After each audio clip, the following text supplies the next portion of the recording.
Ahoy there, Captain Benzie here, coming at you with another video for EVE Echoes. Today we're going to be stepping off the test server briefly to go through this week's developer Q&A for the week of the 14th to the 20th of April. There's some really interesting information in this one, plus a topic that I'm actually really keen to talk about and maybe do a video on at some point in the future anyway, which is to say, ammunition.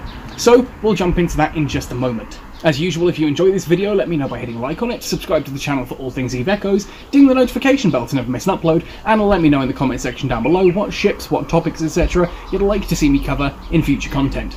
Finally, if you do want to support this channel, if you want to go that little bit of the extra mile, you can do so either by joining me on Patreon, or by checking out our Redbubble merchandise store, where you can buy awesome t-shirts, just like this one.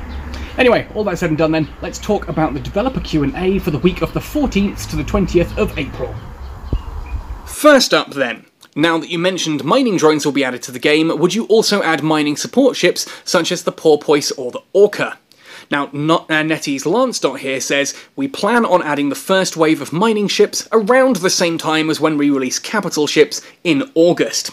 Now, I've already covered the Porpoise and the Orca as they currently stand on the Fulmination Content Creator test server in another video on this channel. I will put a link in the description down below if you're interested in those ships and you missed that video. So we know that they're in the files and we have an approximate idea of what they may do, although obviously numbers, etc, yada yada yada, subject to change. We now know that this is all due to launch sometime around August. And with the amount of content that's already set to launch in August, it's possible that this might be pushed back to September. But I'd expect then that August-September is about when we're going to start seeing things like the Porpoise and the Orca added to the game, along obviously with the mining command burst module necessary to actually make that work. So that's pretty cool. Glad to see that happening, and we'll be excited to see when those are added. Second question. In this May update, will we see an introduction of the ammunition system? And also, will there be any changes to the names and models of the ship to match the ones in EVE Online?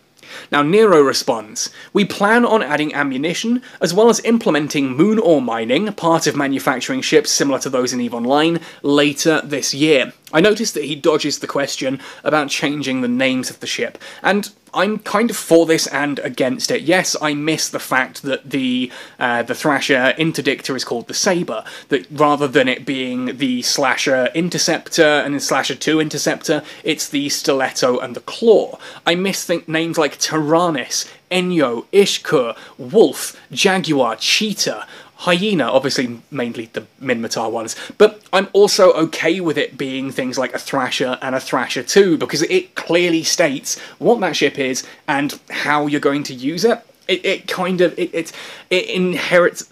You're talking about the hulls more than just the individual blueprints, which I'm kind of all for. It's a nice form of simplicity that I don't mind all that much. In regards to ammunition, however, this is something that I am really for being added to the game. Now, I add a couple of caveats to that. The reason I think it's such a good thing to have added is because it's something that is manufactured by players, and it's therefore something that is always a steady income for industrialists, and that's right there the main reason that I want this. It gives industrialists something awesome to work with.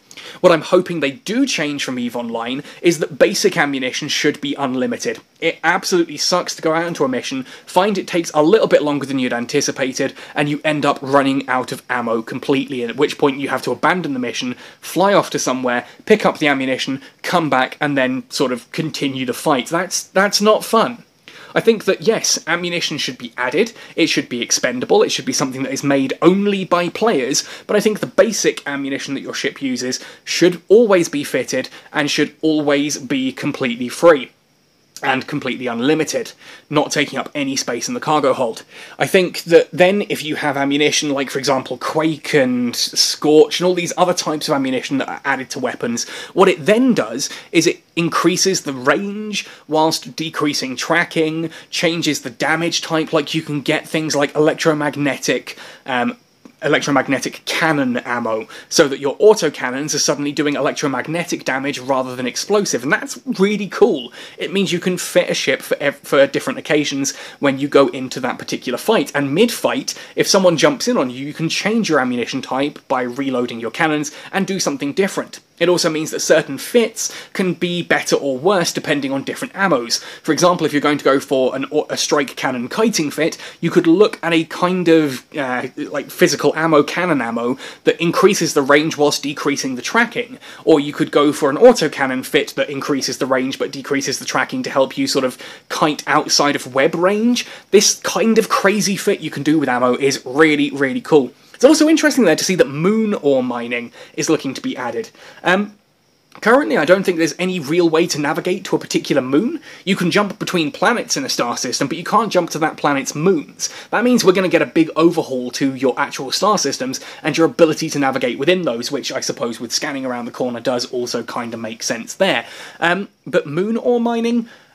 Again, I don't do much industry in EVE Online, and I left just before this was implemented, so I don't hear people talk about it all that much. I still play EVE Online, you know, from time to time, but not as an industrialist. So moon ore mining, I'm not sure if it's the same materials as just standard ore mining, or if it has its own kind of things, but it's also worth noting that in EVE Online we do also have ice mining, which isn't currently in Echo, so that could be something that's added in future as well.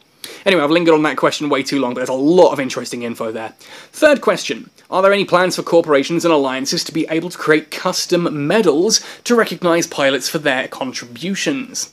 Melos says, we would like to add this feature, though we will be first adding additional structures to outposts and citadels before being able to begin designing a medal customization mechanic, which I think is fair.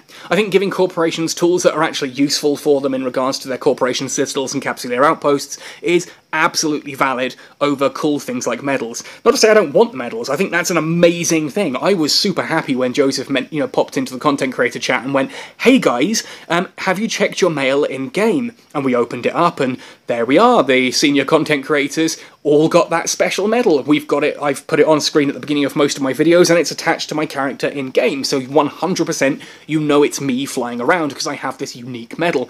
And I would love the capability to sit there and run a monthly tournament in Catskull, where we go for like whoever can get the most kills and then we award a medal to whoever wins that. That would be super, super cool. Just obviously it's kind of fluffy and thus not necessary anytime soon. Definitely something I want added. Definitely something I want added, but I understand why they're looking more at putting in actual features that affect the game rather than just sort of giving people medals, which I get. I still really want this. I really, really want medal customization. That would be incredible. Do you have any plans to allow players to customize their capsuleer stations, such as Amarr station skins? Why would you want Amarr station skins? Like, they are literally the worst looking ones. But hey, you know, station skins, I'm cool with that. Just Amarr ones?